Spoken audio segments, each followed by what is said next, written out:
हमें तो अपनों ने लूटा, गैरों में कहा दम। हमारी पीठ में छुरा तो अपनों ने घूमा। अगर समाजवादी पार्टी के सांसद भाई एसवीर वो बिल नहीं फाड़ते तो एससी एसटी के कर्मचारियों को जो प्रमोशन में रिजर्वेशन मिल रहा था वो इस देश में बंद नहीं हो। सम्मानित साथियों, अगर मैं उनकी जगह होता तो अपने एससी एसटी के भाइयों से नफरत नहीं करता, मैं कहता इस बिल को और विस्तृत कर लो, एससी एसटी के साथ ओबीसी को भी प्रमोशन में आरक्षण का लाभ मिलना चाहिए।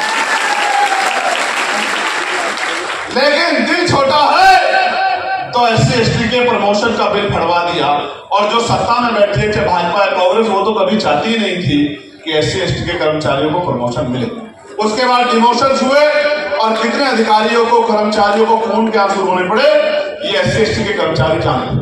तो हम तो मांग कर रहे हैं, आपको याद होगा पार्लियामेंट में प्राइवेट मेंबर बिल लेके आया था मैं, क्योंकि संख्या हमारी कम है तो उस पर चर्चा नहीं करा पाया, इंट्रोड्यूस मैंने उसको करा दिया था।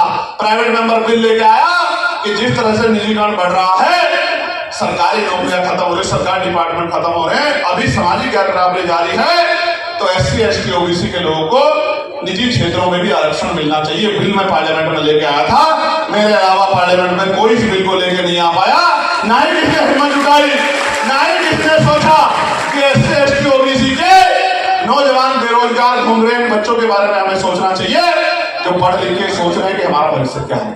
सामान्य साथियों, आरक्षण में जिस तरह का हमला हो रहा है, मैं प्रभुजन से भी पूछना चाहता हूं, आपसे पूछना चाहता हूं, आरक्षण क्या है? मैं इसका उदाहरण आपको बताता हूं।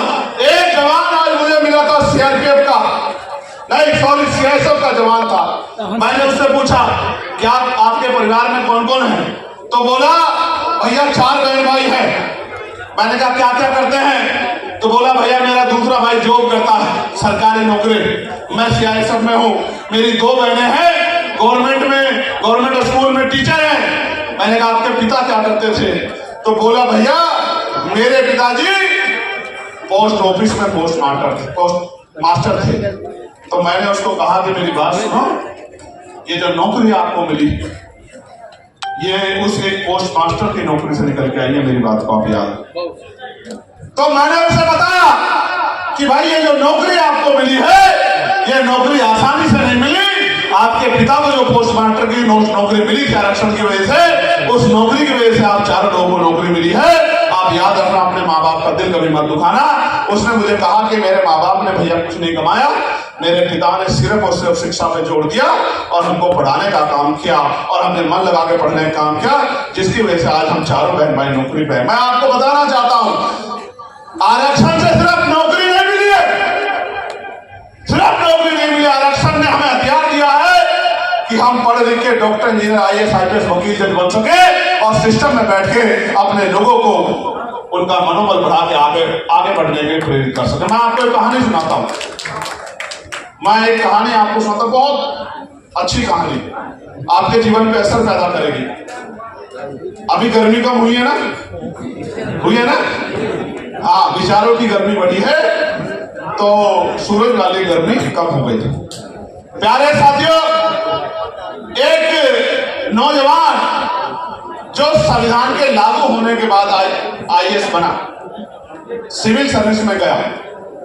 जब वो सिविल सर्विस में गया और बाबा साहब अम्बेडकर तक ये बात पहुंची, तो बाबा साहब अम्बेडकर ने उस नौजवान पर खबर भेजी कि आप मुझसे मिलने के लिए आना।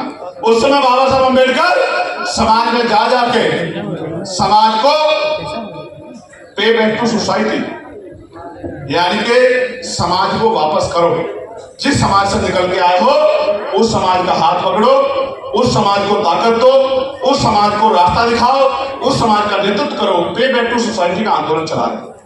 जब ये बात उस नौजवान पे गई तो उसको लगा कि शायद बाबा साहब अम्बेडकर पे बैक टू सोसाइटी के लिए मुझसे कुछ मदद चाहते होंगे, इसलिए बाबा साहब अम्बेडकर ने मुझे बुलाया।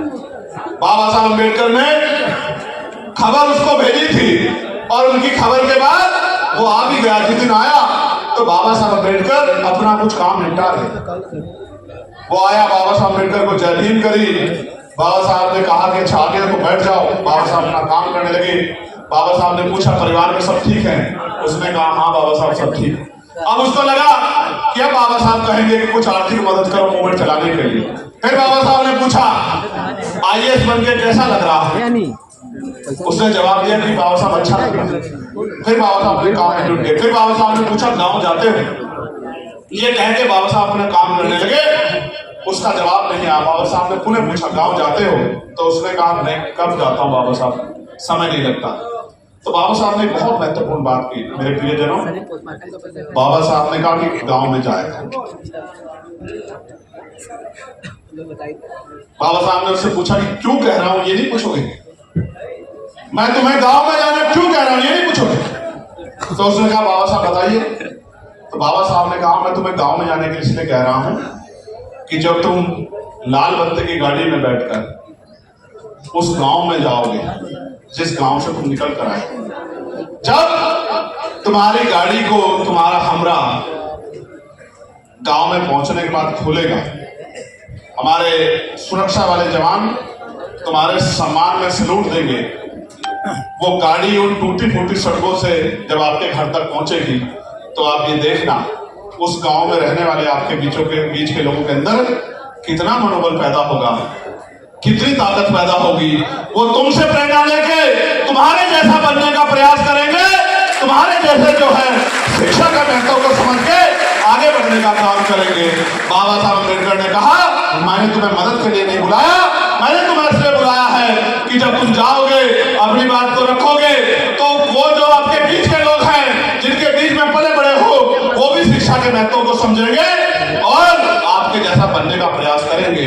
और जब वो आपके जैसे बनने का प्रयास करेंगे तो शायद आपके जैसे ना बने लेकिन आपके आसपास जरूर पहुंचेंगे, उनमें बहुत बड़ा बदलाव होगा। इसलिए मैं आपसे कह रहा हूं कि जो पढ़ा लिखा प्रभुजन समाज यहाँ बैठा है, मैं आपके सामने बात रखते हुए कह रहा हूं कि आरक्षण जो है वो हमारा हथियार है। उस हथियार को पहले तो क्लास 1 क्लास 2 में पूरा होने ही नहीं दिया, 3-4 में पूरा हुआ भी, वो बस हथियार को भी छीनने का लूटने का पूरा प्रयास सरकार कर रही है। और हम क्या कर रहे हैं? हम क्या कर रहे हैं? हम सिर्फ नारा लगा रहे हैं, फोन में वीडियो बना रहे हैं, झंडा उठा रहे हैं और घर में पढ़ के सो रहे हैं, फोन में सिर्फ रील देखे। मैं यहाँ खड़ा हूँ बहराइच में आपके सामने, अगर मैं 100-200 हज़ार किलोमीटर दूर होता तो फोन पे आप मुझे सुन लेते, समझ आता। जब मैं यहाँ खड़ा हूँ मुझे यहाँ सुनने की बजाय फोन निकाल के रिकॉर्डिंग कर रहे हैं। जब मास्टर स्कूल में पढ़ाता है और जो बच्चा इधर उधर ध्यान रखता है, इधर उधर ध्यान लगाता है, इधर उधर झांकता है, इधर उधर देखता है, आपस में बात करता है, उसकी समझ में कुछ आता है क्या? फिर जब पेपर आता है तो क्या करता है? वो कभी इस कॉपी में झांकता है, कभी इस कॉपी में झांकता है। कुछ तो लायकी पैदा करो या सारी जिंदगी नालायक रहोगे।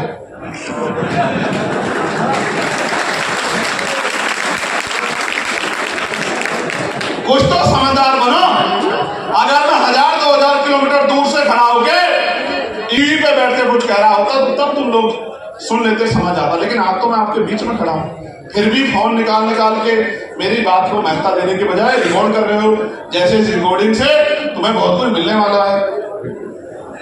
प्यारे साथियों, ये जो कमियां हैं इसी वजह से हम लोग शासन समाप्त नहीं करते, क्योंकि हम असल काम में कम समय लगाते हैं और इधर उधर की बातों में ज्यादा समय लगाते हैं।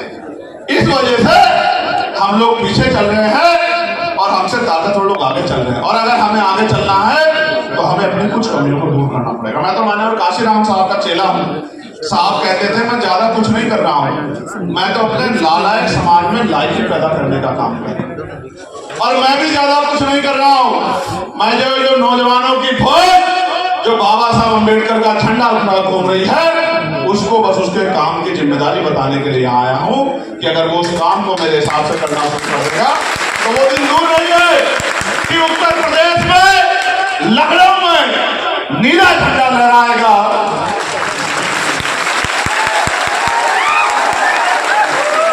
और जो आज आपके बीच में बैठा है, इस मंच पर बैठा है, जमीन पर बैठा है, एक गरीब का बेटा भी विधानसभा जाएगा, विधान परिषद जाएगा, लोकसभा जाएगा, राज्यसभा। क्योंकि वोट डालने में कोई पैसा नहीं लगता। अगर आपने लायकी पैदा कर ली अंदर जा जाके लोगों को तैयार कर दिया, विचार पैदा कर दिया, उनके अंदर संघर्ष पैदा कर दिया, तो फिर वो वो दिन दूर नहीं अगर आपने भाईचारा पैदा कर दिया कि वोटों वालों का राज आएगा और नोटों वाले हाथ आएंगे। मेरी बात और अगर ऐसे घूमते रहे, ऐसे नारा लगाते रहे, मोटरसाइकिल डांट डांट के